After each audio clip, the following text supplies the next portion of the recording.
خوش قسمتی ہے میری کہ اکثریت جوانوں کی ہے جو مجلس میں ہے، یقیناً ان کی مائیں زندہ ہیں، اور ماں کا زندہ ہونا بہت بڑی نعمت ہے۔ جن کی مائیں زندہ ہیں نا، ان کے لیے گویا رحمت کا دروازہ کھلا ہوا ہے۔ بلکہ میں تو کیونکہ عوامی خطیب ہوں، تو میں یہ بات بھی کہتے ہوئے چاہوں گا کہ گزروں کہ ہم بڑے بڑے پیروں فقیروں کے پاس دعاؤں کے لیے جاتے ہیں، مزاروں پہ جاتے ہیں اور دعا کروانے کے لیے جاتے ہیں۔ خود ہمارے گھر میں اللہ نے ہمارا ایک پیر رکھا ہوا ہے۔ یہ جو ماں ہے نا، یہ اللہ نے ہمارے گھر میں ہمارا پیر رکھا ہوا ہے۔ اس سے جا کر اگر کہہ دیں نا کہ آپ دعا کر دیں، تو یقین جانیے کہ شاید ان پیروں کی دعائیں قبول نہ ہوتی ہوں ہمارے لیے، لیکن اس پیر کی دعا قبول ہوگی۔ وجہ کیا ہے؟ وجہ کیا ہے؟ ماں واحد رشتہ ہے، اور پھر اس کے بعد باپ۔ یعنی اگر ترتیب میں لیں گے تو ماں باپ میں اولا کون ہے؟ ماں باپ میں بھی اولا ماں ہے۔ کیا بات ہے، کیا بات ہے۔ ہاں، یہ بڑی مشہور روایت، سرکار دو جہاں سے آ کر ایک صحابی نے کہا یا رسول اللہ، میں خدمت کرنا چاہتا ہوں ماں باپ کی، مگر میں ایک وقت میں یا باپ کی کر سکتا ہوں یا ماں کی کر سکتا ہوں، تو میں کس کی خدمت کروں؟ سرکار نے فرمایا ماں کی۔ پھر اس نے کہا یا رسول اللہ، دوبارہ ایسا ہی موقع ملے تو میں باپ کی کروں یا ماں کی؟ سرکار نے فرمایا ماں کی۔ اس نے کہا یا رسول اللہ، تیسری مرتبہ پھر ایسا ہی موقع ہو، باپ کی خدمت کروں یا ماں کی؟ نبی نے فرمایا ماں کی۔ اس نے کہا یا رسول اللہ، اگر چوتھی مرتبہ ایسا ہی ماحول بن جائے کہ میں ایک کی خدمت کر سکتا ہوں، ماں کی کروں یا باپ کی؟ سرکار نے فرمایا باپ کی۔ یعنی اگر تمہیں 4 موقع مل رہے ہیں تو 3 موقع ماں کے حوالے کرو۔ یہ آرزو ہے، نبی کی چاہت ہے، نبی کی خواہش ہے۔ خانہ کعبہ کو دیکھنے والوں، تمہارے اپنے گھر میں ایک ایسا وجود ہے جسے دیکھنے کا ثواب کعبے کو دیکھنے کے برابر۔ کیا بات ہے۔ مل کے بولے نعرہ حیدری بر محمد و آل محمد، نعرہ صلوات۔ اللہم صل علی کیا کہنے قبلہ، واہ واہ واہ واہ واہ واہ۔ بہت بڑا وجود ہمارے گھروں میں۔ ان بچوں جوانوں سے کہہ رہا ہوں، قدر کرو اپنی ماں کی، واہ واہ واہ واہ واہ۔ اہمیت جانو اپنی ماں کے زندہ رہنے کو اور ہونے کو۔ جی، ماں عجیب رنگ ہے اس کا۔ ہر رشتے میں، حیدر بھائی بہت عرصے سے یہ مجلس ہونے کی تیاریاں تھیں، تو اب میں جلدی نہیں کروں گا، شاید بھائی ذرا 5-10 منٹ اور پڑھوں گا۔ ہر رشتے میں کوئی مطلب ضرور ہے، ہر رشتے میں کوئی مطلب ضرور ہے۔ حتیٰ بھائی بھائی سے مطلبی ہو جاتا ہے، کیا کہنے۔ حتیٰ چاچا بھتیجے سے اور بھتیجا چاچا سے مطلبی ہو جاتا ہے۔ بعض اوقات بہنیں اور بہن بھائی بھی مطلبی ہو جاتے ہیں، لیکن واحد رشتہ ہے جو بغیر غرض کے محبت کرتا ہے، اور وہ ماں کا رشتہ ہے۔ ماں کسی مطلب سے محبت نہیں کرتی، عجیب رشتہ ہے۔ یعنی اگر کوئی کہے کہ نہیں مولانا ایسا نہیں ہے، تو بتائیے کیا ایسا ہوتا ہے کہ جو کماؤ پوت ہے اس کے لیے زیادہ محبت، اور جو کما نہیں رہا کسی پریشانی میں ہے اس سے کوئی محبت نہ ہو؟ ہم نے تو الٹا دیکھا ہے، جو زیادہ پریشان نظر آتا ہے اس کی محبت اس کے ساتھ ہو جاتی ہے۔ کیا نہیں، آپ اس کا خیال نہیں کرتی؟ وہ تو اتنا حیثیت والا ہے، اس کی تو تنخواہ اتنی کا، وہ تو خوش ہے، اس کے بچے خوش ہیں، میرا یہ بچہ پریشان ہے۔ یعنی جو خوشحال ہے اسے کوئی غرض نہیں کہ میرا یہ دونوں بچوں میں اسے زیادہ اہمیت دوں جس کے پاس پیسہ زیادہ نہیں، اس سے زیادہ اہمیت ہے جس کے پاس پیسہ کم ہے۔ ماں، خاص طور پر ماں، خدا کی، اللہ کی صفت ربوبیت کا جلوہ ہے۔ ہاں، وہ رب مطلق ہے، یہ رب محدود ہے، وہ پوری کائنات کا رب ہے، لیکن جو پوری کائنات میں اللہ کرتا ہے نا، یہ 4 بچوں میں ماں کرتی ہے۔ یہ 4 بہن بھائیوں میں وہی کام جو پوری کائنات میں اللہ کرتا ہے، وہ 4 بہن بھائیوں میں یہ ماں کرتی ہے۔ ایک مثال دینے جا رہا ہوں۔ اگر کسی ماں کا کوئی بچہ اغوا ہو جائے، راہزن اسے چھین کر لے جائیں،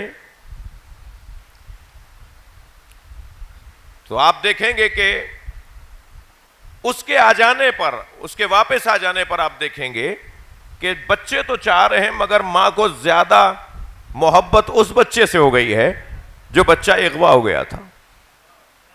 آپ کہیں کہ اور بھی تو بیٹے ہیں، آپ ان کا تو اتنا خیال نہیں کرتی، اس کے کھانے کا خیال، اس کے آنے جانے کا خیال، اس کے بستر کا خیال، ہر بات آپ اس کے حوالے کر دیتی ہیں، آخر کیا ہے؟ کیا کروں، یہ مجھ سے چھن گیا تھا اور چھننے کے بعد دوبارہ مجھے ملا ہے، تو اس سے محبت بڑھ گئی، مجھے بھی نہیں پتا کیوں محبت ہے، مجھے بھی نہیں معلوم کہ محبت کیوں بڑھ گئی، بس اندر سے مجھے ایک ہوک سی اٹھتی ہے، اگر ایک لمحہ بھی یہ دیر ہو جائے، اس کو تاخیر ہو جائے تو یہ مجھے یاد آنے لگتا ہے، مگر سبب یہی پتا ہے کہ یہ مجھ سے چھن گیا تھا۔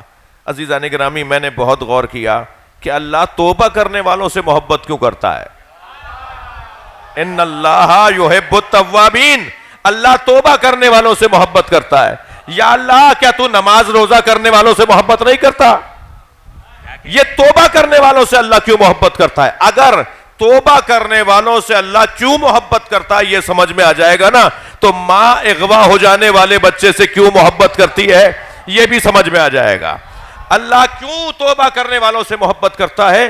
اللہ اس لیے توبہ کرنے والوں سے محبت کرتا ہے کہ یہ شیطان کی وادی میں اغوا ہو کے چلا گیا تھا، اب یہ پلٹ کر واپس آیا ہے، اللہ کی محبت بڑھ گئی۔ توبہ تو وہی کر رہا ہے نا، گناہ کرنے کے بعد گناہ ہو گیا تھا، توبہ کر رہا ہے، تو توبہ کرنے کی صورت میں وہ شیطان کی وادی سے رحمان کی وادی میں آ جاتا ہے، تو رحمان اس سے محبت اس لیے کر رہا ہے کہ یہ مجھ سے چھن گیا تھا۔ یہ ماں بھی ایسے ہی، اچھا ابا کو تو راضی کرنے میں ہفتہ لگ گیا، اماں سے تو مسکرا کے بات کر لو، راضی ہو جائیں گی۔ کیا بات ہے، کیا کہنے، ماں میں نے کہا کہ ماں اللہ کی صفت ربوبیت کا جلوہ ہے جی۔ اگر کبھی ابا ناراض ہو گئے، کسی بچے کو غصے سے کہا خبردار گھر میں قدم نہیں رکھنا، تو ماں اس انتظار میں رہتی ہے کہ ابا سوئیں تو میں دروازہ کھول کے اسے اندر لے لوں جی۔ باپ کو یہ 4 دن بعد راضی کریں گے، مگر ماں تو کبھی ناراضی نہیں ہوتی، چھوٹی چھوٹی باتوں پہ راضی ہو جاتی ہے۔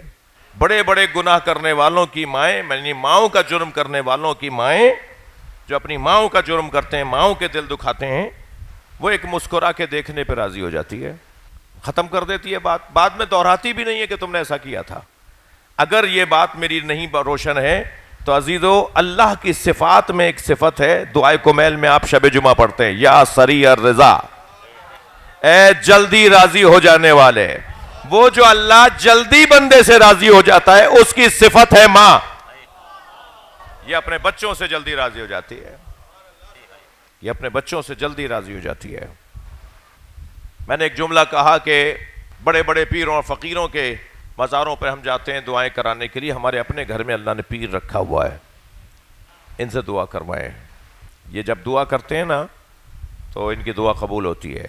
میری اور آپ کی کیا حیثیت کہ جب اللہ نے نبیوں سے کہا ہے کہ ماؤں کا خیال رکھو، خاص طور پر حضرت موسیٰ کے لیے روایت ملتی ہے کہ حضرت موسیٰ کی والدہ ام موسیٰ، جنہیں قرآن نے ام موسیٰ کہہ کے یاد کیا ہے، حضرت موسیٰ کی ماں نے بڑی تکلیف اٹھائی ہے حضرت موسیٰ کی خاطر۔ ہر ماں اپنے اولاد کے لیے تکلیف اٹھاتی ہے، زحمتیں اٹھاتی ہے، برداشت کرتی ہے جی۔ شاید یہی سبب ہے کہ باپ کی نسبت ماں کی فضیلت اس لیے زیادہ ہے کہ اللہ کے ہاں گنا نہیں جاتا ہے، تولا جاتا ہے۔ ابا نے اتنی مرتبہ تمہیں لا کے چیزیں دی ہیں، یہ نہیں گنا جاتا، تولا یہ جاتا ہے کہ تکلیفیں کس نے اٹھائی ہیں۔ باپ کی نسبت ماں تکلیفیں زیادہ اٹھاتی ہے جی۔ حملت ہو امہ کرہا، قرآن کہتا ہے ماں نے جو 9 مہینے تک حمل کیا اور اس کی ایک ایک لمحے کی تکلیف اٹھائی، تم ساری زندگی بھی ماں کی خدمت کرتے رہو تو ماں کی تکلیفوں کا بدلہ نہیں اتار سکتے جو اس نے 9 مہینوں میں ایک مرتبہ بھی کروٹ لی تھی، ایک مرتبہ بھی۔ حیدر بھائی بچے جوان بیٹھے ہیں, میرا دل کہہ رہا ہے کہ میں ماں, کیا معلوم آج کی اس مجلس کے بعد ان میں سے بہت سوں کے رویے ماں سے اچھے ہو جائیں, یہ گھروں میں جائیں اور ماں سے لپٹ کے کہیں کہ آج مجلس سن کر آئے ہیں, آج کے بعد آپ سے اونچی آواز میں بات نہیں کروں گا. صلوات پڑھ لیں ذرا محمد و آل محمد پر.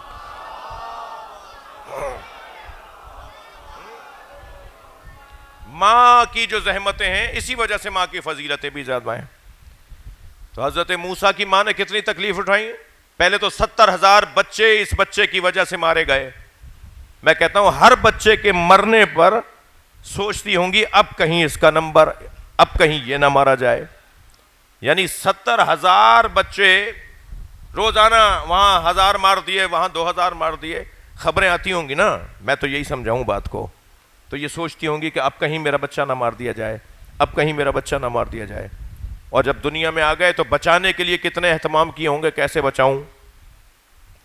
اور جس بچے کی خاطر اتنے 1000 بچے مار دیے, اسی بچے کے لیے اللہ کی وحی آ گئی, اے ام موسیٰ صندوقچہ بناؤ, اپنے بچے کو صندوق میں لٹاؤ اور اسے نیل کے حوالے کر دو. اب ماں وہ بھی اتنے سے بچے, یعنی نونہال بچے کو, شیرخوار بچے کو کیسے نہر کے سمندر کے حوالے کر دیں, دریائے نیل کے حوالے کر دیں. مگر ماں ہو تو ایسی, اور یقین جانے جن کی ایسی مائیں ہوتی ہیں ان کے ایسے ہی بچے ہوتے ہیں. پھر حضرت موسیٰ جیسا بچہ سامنے آئے گا.